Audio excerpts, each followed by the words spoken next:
Hello, everyone. Welcome back. Glad to have you here on a podcast to answer your questions on addiction, recovery, and mental health by Waismann Method Treatment Center and Rapid Detox. My name is Dwight Hurst. I'm clinical mental health counselor and the co-host for the program. Always a joy to be here, not just with you listeners, but with our wonderful group, our wonderful panel that we have always have put together. So I'll go around and see who's here today. First, we're joined by Clare Waismann, a substance use disorder certified counselor, registered addiction specialist. Clare is, of course, the creator and founder of the Domus Retreat and the Waismann Method Detox specialists as well. So Clare, hi, how are you? How are you? How are you guys? Good. We've got David Livingston is here in spirit and will join us in actuality in a little bit as we're going through. He is on his way. David is, of course, the clinical lead and therapist for the Waismann programs and Domus Retreat, and is basically a long time and recognized expert in the field of the psychological elements and treatments of addiction. So as always, glad to have David on our team. We're joined by a wonderful guest today who is joining us to talk about her expertise. We're joined by Amity Cooper, who is she's an entrepreneur with over 20 years of experience in working in just a variety of businesses, from fashion to gourmet food, manufacturing, and now mental health. And we're talking about the practice of mental health treatment, addiction recovery, and just the knowledge that Amity brings as she works with all kinds of people, basically athletes, professionals, high achievers, and helping to overcome the problems that come up with psychological struggles as well as addiction. So Amity, thank you so much for joining us. Well, thank you for having me. I'm really looking forward to our conversation. How do I do introducing you, Amity? Tell us maybe just a little about yourself and where you come from, and Sure. show everyone why we're so thrilled you're here. We have Dwight and I love that we are speaking again so soon.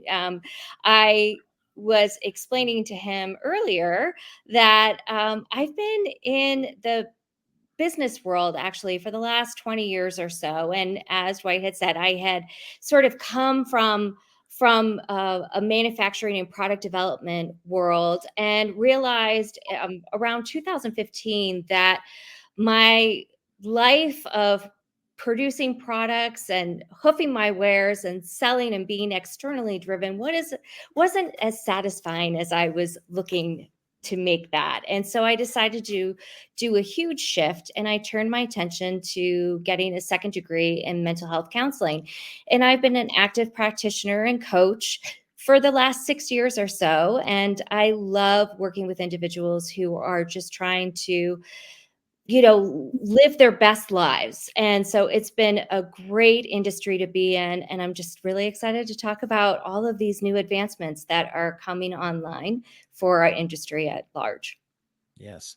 Yeah, and that's one of the things we're really excited to hear about and talk about. Amity and I discovered right before this that we had talked 3 days ago or something like that for a different podcast application. And so that made me extra excited when I said, Amity's that's a I don't see that name very often. And then I compared last names, and then I was like, oh, hang on, I know her.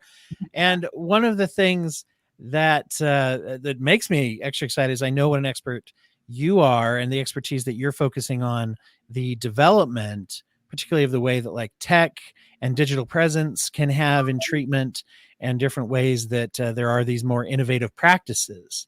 And that's probably a good start for our discussion.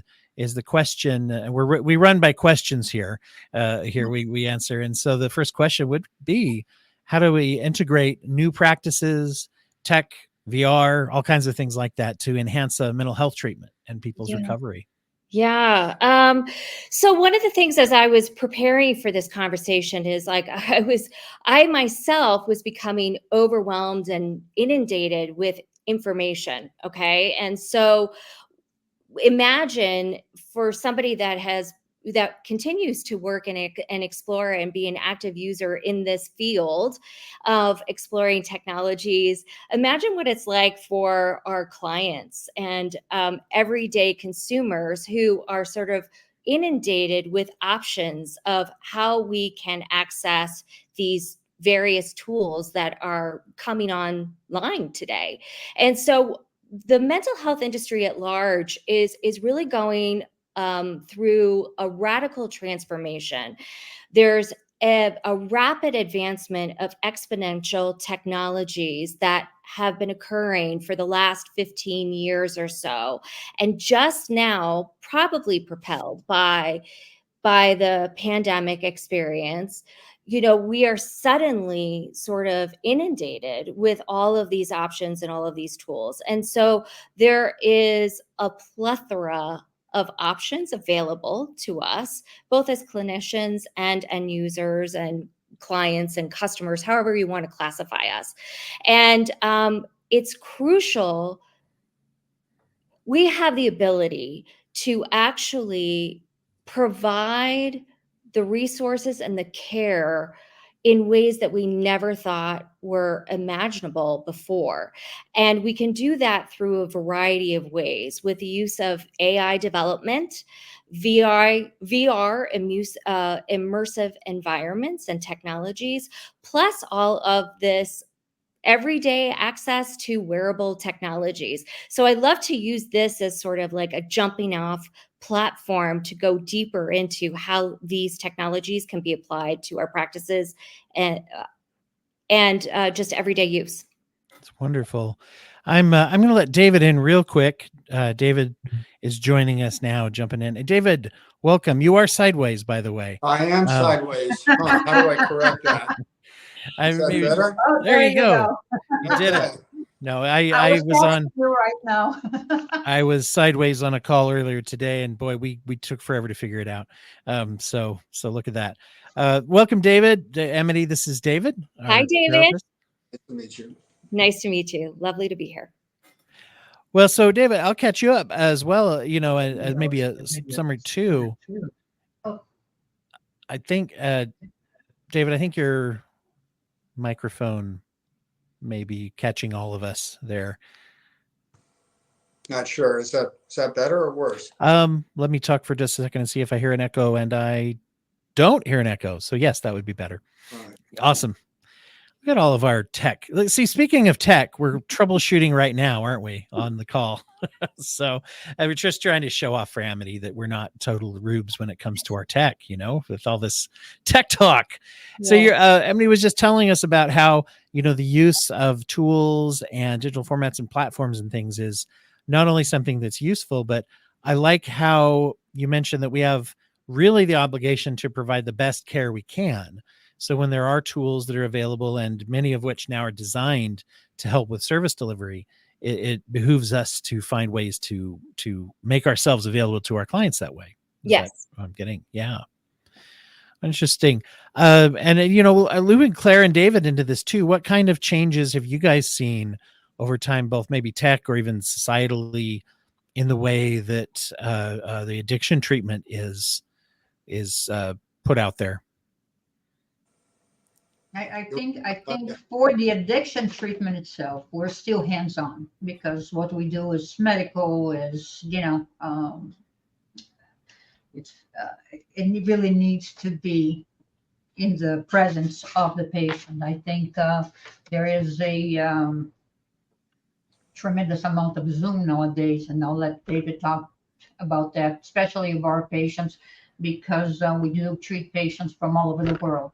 So technology has made, the patient's approach to aftercare a bit easier, because there's more, paths to be able to see the patient, to hear the patient, and to feel, present at the moment. As much as, again, I still believe in, one-on-one, in person. Not everybody's able to do that, especially all the time. So I think it did open, the opportunity for people to, get the help they need.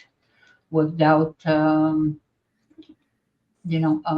missing on responsibilities or other things that in their lives.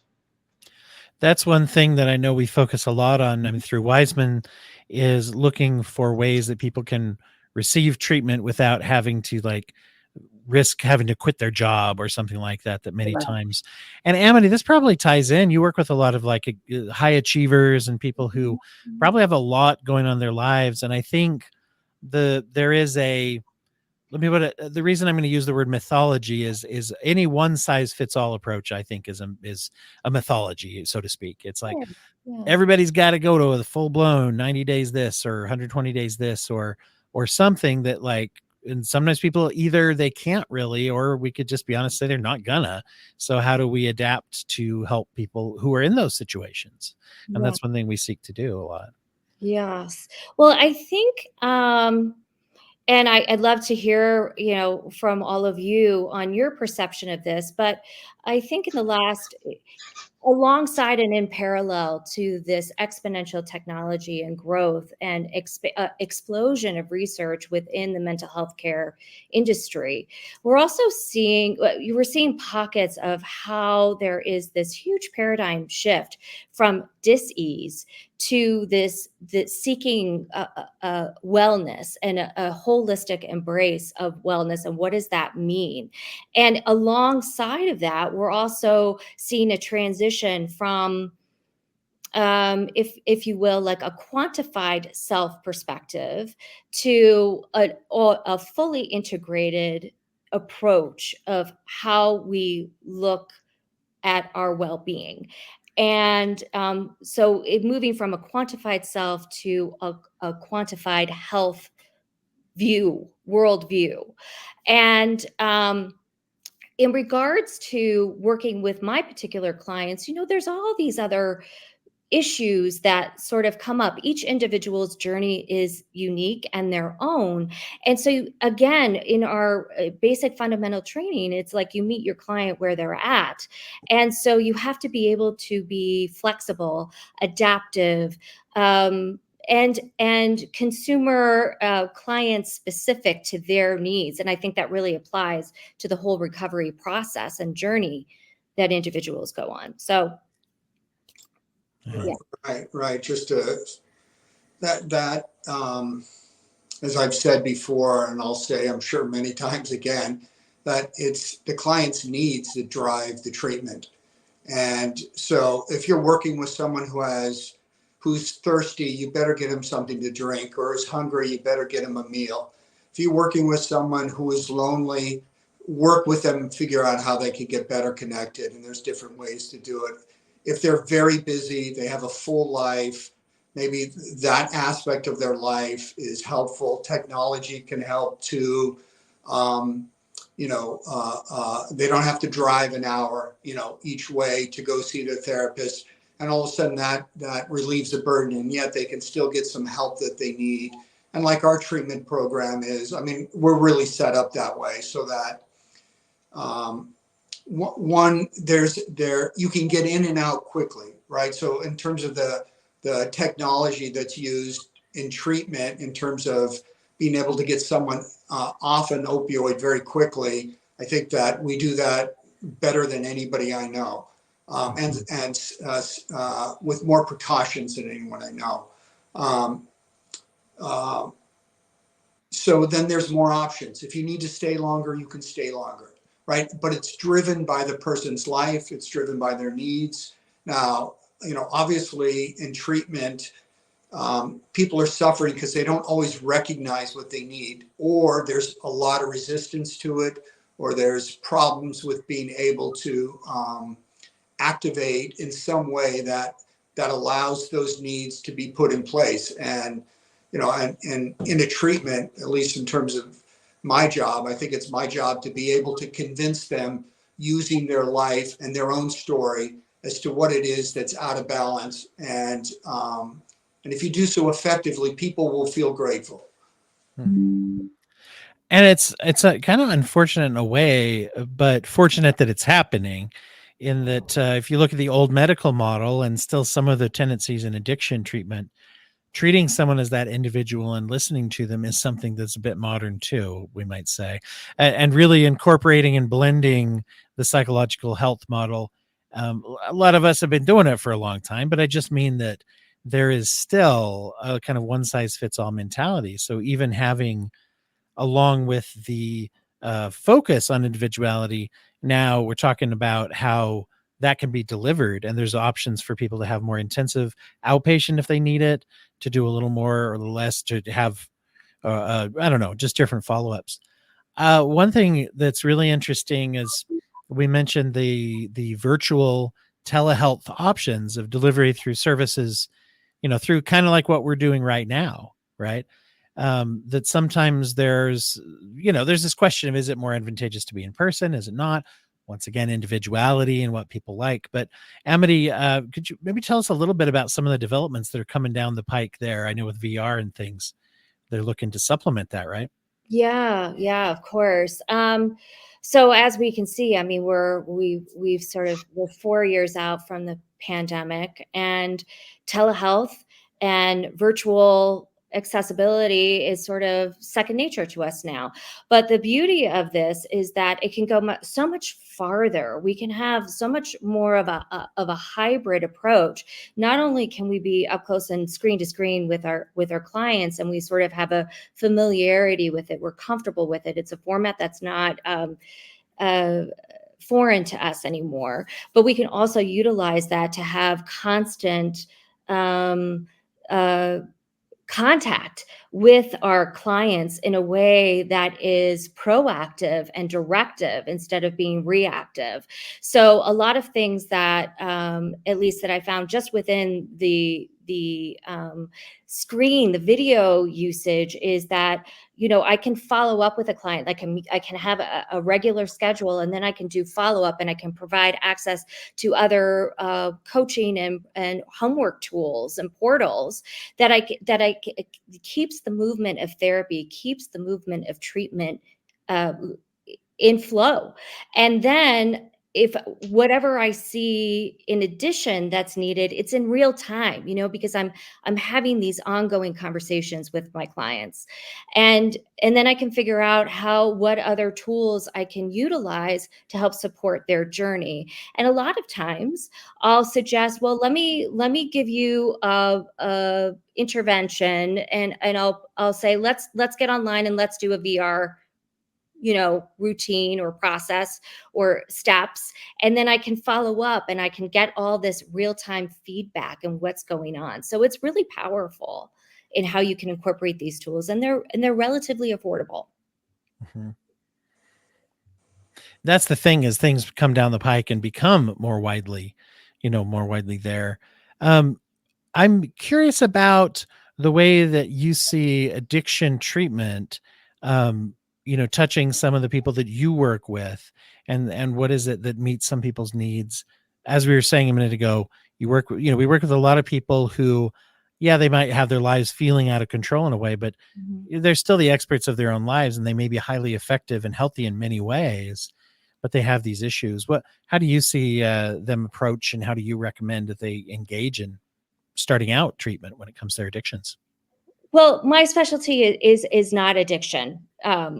First and foremost, my area of focus is really looking at the person's journey, and realizing that we all have hiccups. We all have these life fissures that happen, and moments of crisis and change. It's an opportunity for growth and discovery.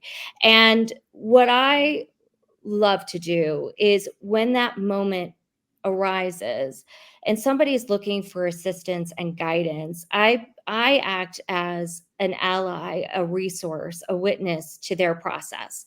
And I do that through a particular program that I offer called Lifebook. And this is a way of essentially of looking across your life of over 12 domains, from your health and fitness through your character development, your spiritual orientation, to all of these other factors, because we're not just 4 or 5 representations. We have a full mosaic of our life experience. And by being able to look at these areas with distance and observation, we can come to determine like what are our values and what our strengths are. And then we're able to sort of write our own new narrative in this process. Mm-hmm. And ultimately, when going through this life book journey with me, you come away with a life manifesto. Helping people to clarify and to find, maybe even isolate some of those self-defeating kind of beliefs. That's part of it, right? Yes. Being able to identify what your vision is, what your strengths are, what your purpose is. You know, it's when you figure out what your first principles are in your life by defining your personal philosophy, things become much clearer to you because you're setting a course in a direction that isn't dictated by the addiction, by what other people are saying. You get really clear on who you are and what you stand for, and it just sets your course forward. Okay.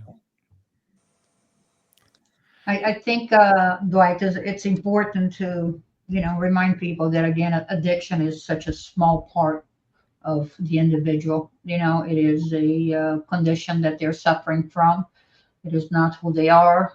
It doesn't have to be, what their lives will turn into. So everything that Emity's talking about is all the individuals we see. They need the same, resources, the same path, the same support as everybody else. And again, addiction is something that happens. And usually, again, as we spoke so many times, it happened because of something that was not treated or something that was not solved. So it's a consequence more than a condition. So all those things that people can do to be healthier emotionally is what all individuals need, period, regardless of where they are in life, especially in the world today where, people are feeling such anxiety, such, the future is so questionable. I think of working on your strengths. It's primary to anything. Mm-hmm. I couldn't agree more. Yeah. So just to add to that,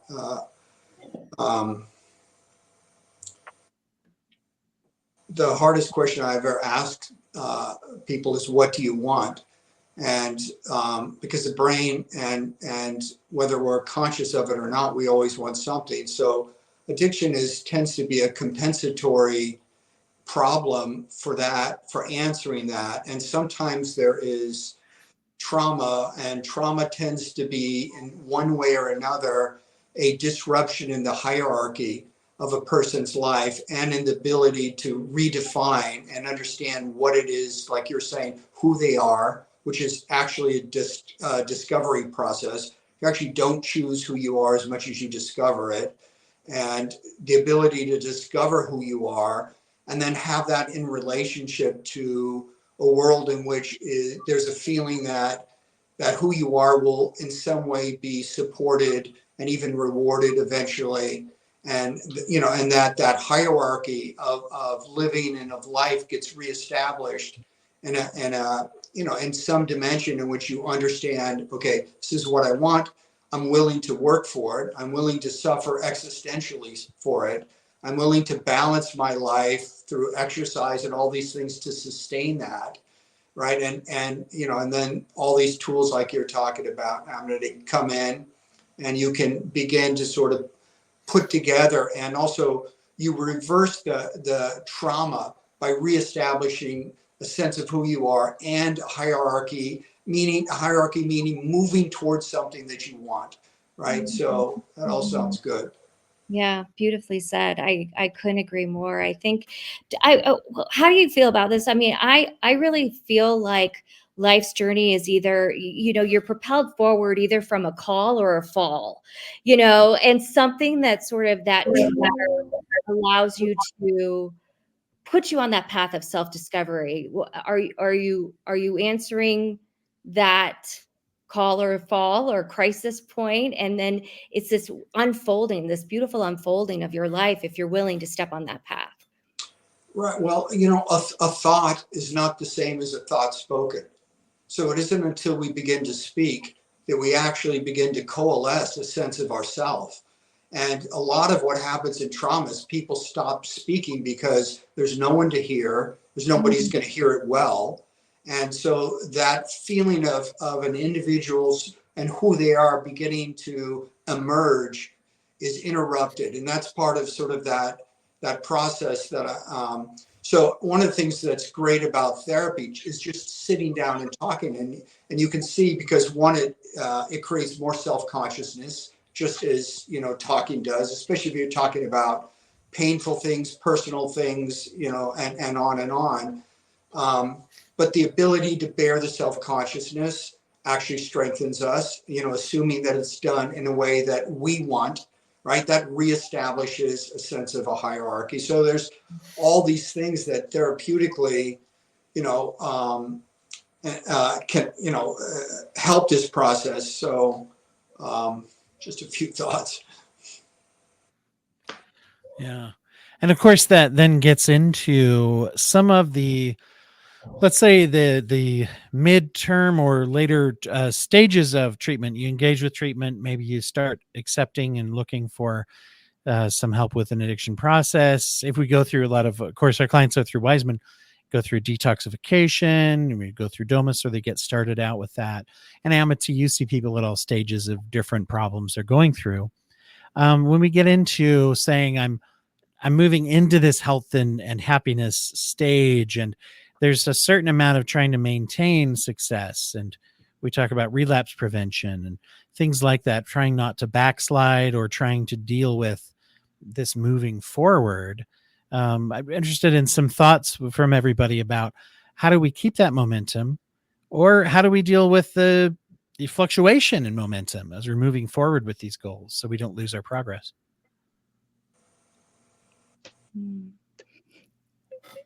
Yeah, go for it. We usually do rock, paper, scissors.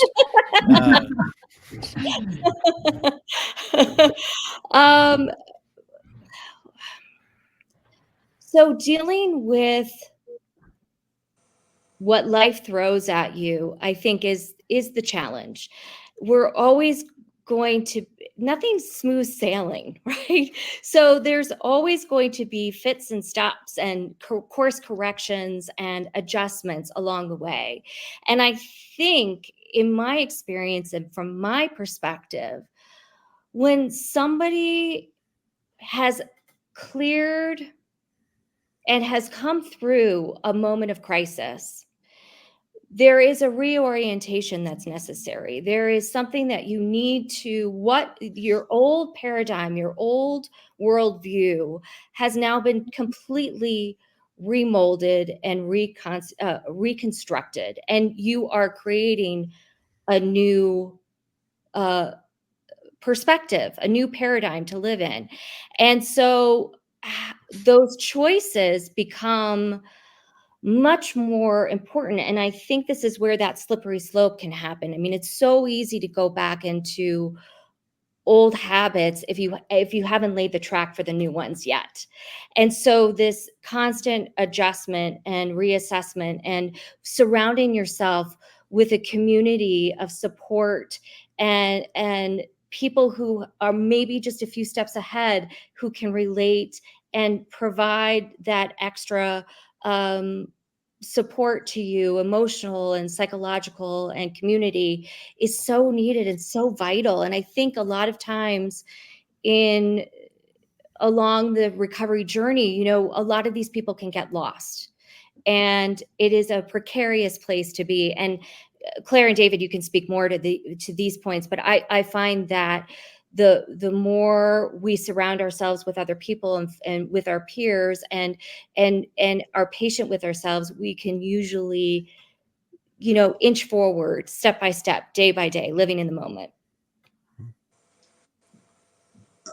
Yeah, that the end of a successful treatment is creativity. Okay, now that doesn't just mean maybe some people learn how to paint. I'm sure I never will. However, but like you're saying, it's like, okay, there's going to be all these ups and downs in life, and they are. And so maybe you're lonely, but you begin to learn how to reach out. Okay, that's a creative step in a person's life. Or maybe you're struggling with work and you begin to learn how to connect with other people in areas that you haven't been able to do, and eventually your work begins to sort of you get job offers or things. So it's these creative and very practical steps that have to do with sort of a life taking hold. And again, I go back to it, but as you can define the needs and then get creative solutions to them, and then tolerate the fears, the anxieties, and begin to have some support around that and make sense of it. Like one of the things that I think is, I'm not a big believer that the process here is towards happiness. Now, that isn't to say that I hope I have as much as I can possibly have, and I hope all of you do and everybody else does. But I think it's far better and far stronger place to stand to say that we're learning how to have an experience of being fully alive, right? So that we can be sad when we're sad and we know what to do. We can be joyful and laugh with friends when that's what we feel. And so there's this expansive sense. And by doing that, we're no longer in conflict. I'm trying to get to this place internally, or I need to be this way. And so now you can actually be, which is kind of brings in the whole spiritual part of what that is supposed to be. And now you get the psychology and the spirituality and these other things overlapping. And now you're talking about sort of a type of wholeness, and and there's different ways to get to it, but it all creates a fluid, stronger human being. It's interesting how, happiness isn't the measure of health, a level of like, just like always being healthy isn't a measure of mental health. I always tell people that too. It's like, right. We don't always make the healthy decision, but knowing what it is and being able to evaluate ourselves, I think sometimes we allow, as they say, the old expression, right? Perfect to become the enemy of good. If you're familiar, that's that old idea that, when we think what someone who is healthy looks like this and acts like this, actually they look and act like an individual. They're just have tools and are making those efforts and things in their life to be healthy. Yeah. Claire? No, I think it's all a path of growth, even through struggles. It's also a growth. It's always, is also success. So it's being human. And I think one step backward does not erase 30 steps forward. So, you continue growing. That's all it is. That's life. And I think the way we respond to things, we learn, especially in addiction, to be terrified of the concept of relapse. We use it, it's the R word, so to speak. But yet, I think when you're talking about individualized treatment and care, relapse is a potential thing that can happen that we learn from and deal with. And also, I find that when you're working in real individualized care, even the concept or just the word relapse is more individually defined. Now, what does that really mean, right? And what is a problematic something that happens? And getting into the nuance of that is very important when we do that with people. We live in a culture that is everything is up and out. The next thing to do, the next this, the next that, and what part of my experience has been in treating addiction is it's off, especially when people come in for treatment. Okay, that addiction itself is a continuation of this need for up and out, get something, do something, right? And what is missing is this need to be able to go down and in. So when they go to treatment, all of a sudden, the floor is removed for a while. Everything they pull and everything is pulled down and in. And by the way, that is what not always, okay, because this is complicated, so I don't want to overspeak, but it's part of what the healthy function of depression is, right? So that the depression is supposed to also be, like any symptom, a balancing act, right? Where it inhibits our desire to go out, up and out, and it pulls us in so that we can begin to re-examine areas that are out of balance.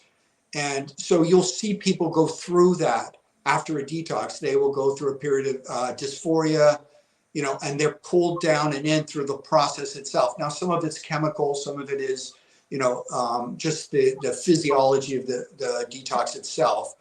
But there's another element to it which is what brings them there. They're no longer seeking only a life up and out. Now, that has to get, like you're talking about, that has to get continually reflected upon, because these habits of mind and these habits of living don't just give way easily. I often think of, the concept of dark night of the soul, and just being the depression or the symptomology of that informs you about what's happening. It grounds you. You need you need to, if you have this experience of hubris, of flying out of your body, which addictions and substance use can take you there, and then you're suddenly grounded in this experience of feeling your body. It is a very it's a shock to the system, and you have to go through it. You have to go in to go through. And that process takes as long as it takes, but relearning and being able to rewire your system so that you can cross through into something new is a powerful experience. And it proves to yourself, you can prove to yourself that you can do hard things, that you can come through with trials and with tribulations, and you can come out on the other side. I mean, that is the gift. That is the gift of life. I see it that way. But wonderful. Yeah.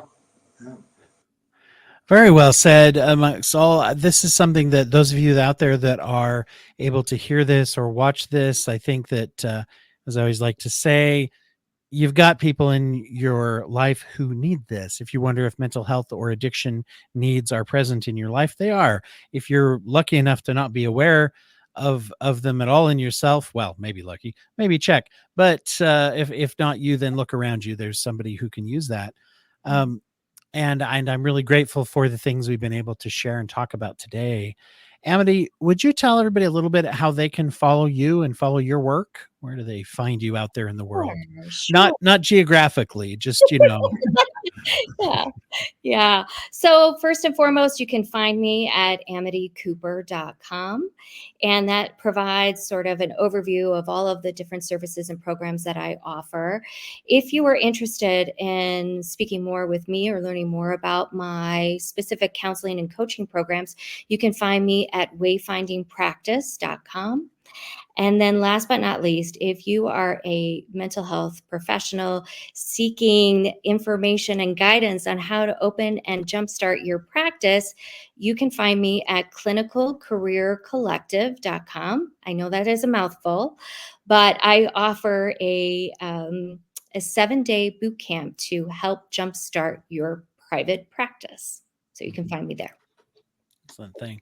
And it's good to be up on top of those things for sure, as we do move forward, as we've talked about today, and find ways to utilize and meet people's needs in the world that we actually live in now, which is important for all that it has and offers.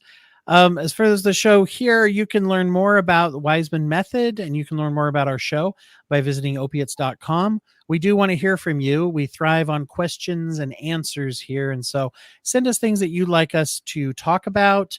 We're very grateful for those that have been reaching out, not just with questions, but also with some of the suggestions and getting us connected with some of our wonderful guests. So email us at info@opiates.com in order to do that. This show is a production of Waismann Method Opioid Treatment Specialists, Rapid Detox. Our music is the song Medical by Clean Mind Sounds. And for Clare Waismann, David Livingston, I just want to say thank you for everybody that's out there listening. Make sure to rate and review our program. One of the great things you can do to help others is to share this and other information about addiction and mental health recovery with those around you. And just want to remind you one more time to keep asking questions, because when you ask questions, you can find answers. And whenever you find answers, you can find hope. Thanks again, everybody, for being here today. Thank you. Thank you, Amity. Thank All you. right, guys. Bye.